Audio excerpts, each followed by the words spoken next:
Let's not kid ourselves on, long irons are hard to use. It doesn't matter what level of golfer you are, 4 iron, 3 iron, 5 iron. If you're someone who doesn't hit those clubs longer on a consistent basis than say a good 7 iron, then there's something you need to do in order to hit the ball better.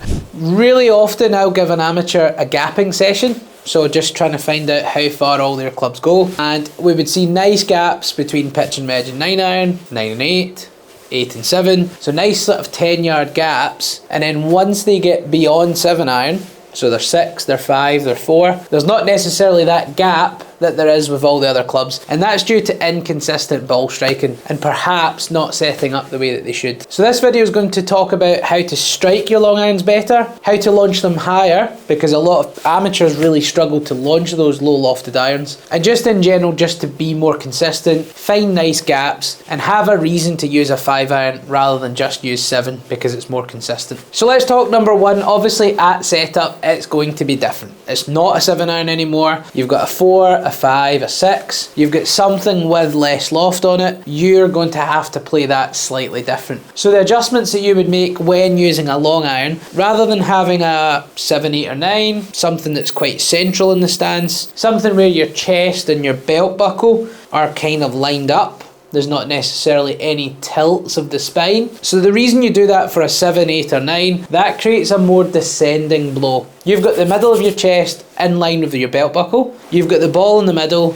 but you have a lofted club. Now that we have less loft, and the loft on irons these days just seem to be getting stronger and stronger, you're going to have to play these shots different. So when using a long iron, what we're going to have to do is get the ball slightly left in the stance, so a little bit further forward. A good general rule of thumb is just get it in line with the logo on any jumper or shirt or anything like that. So it's going to be left of centre. But then in terms of your spine, we actually want a very small amount of tilt. And what that's going to do is, that's going to make sure that we're going to hit down on the ball slightly, but not too much. If we come down really steep on the golf ball with hardly any loft, that ball's not going to get airborne. It's going to go low, you're going to lose distance, and it's going to be very difficult to strike. So that's what we want to make sure we do at setup. Ball in line with your logo, so it's a bit further forward. A little bit of shaft lean's okay. We don't want too much. Equally, we don't want the shaft leaning backwards because that would add loft and turn your 4 iron into a 7 iron. So fairly vertical, sort of straight up and down. A tiny bit of shaft lean is okay. And then the spine tilt ever so slightly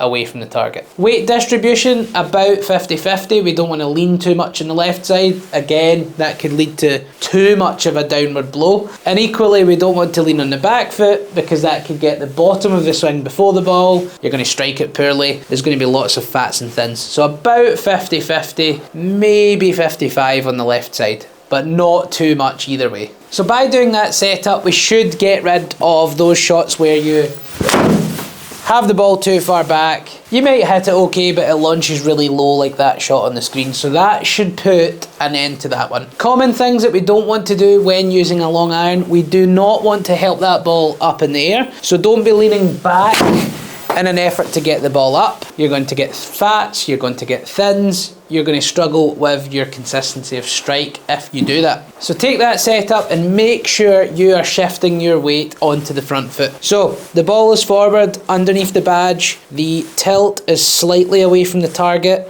and then as we're swinging down, we are shifting that weight towards the front foot. So what are the best drills for doing that? I'm going to give you 2. Drill number 1 is walkthroughs. So as you are swinging through, I want you to shift the weight forward and finish on the left side. So we're moving towards the target here.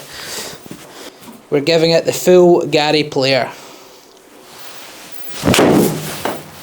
So we've moved through, we're trying to go this way, and we're going to get away from what most amateurs do, is leaning back. And then drill number 2 is some sort of step drill. So basically lift your foot and push it down, lift your heel, push it down. You could even go for a step into the ball, whatever you need in order to shift that weight towards the lead foot. That's ultimately what we're looking for at impact, is more weight on the left side. That's going to get more consistency in strike. So number 1, you can go heel up, heel down.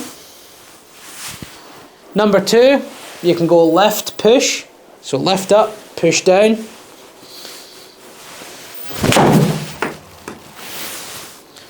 Or number 3, you can go the classic step drill. So you're stepping out as you reach the top of the backswing. So swinging back, get close to the top, stepping out, weights shifting, weights forward when you strike the ball.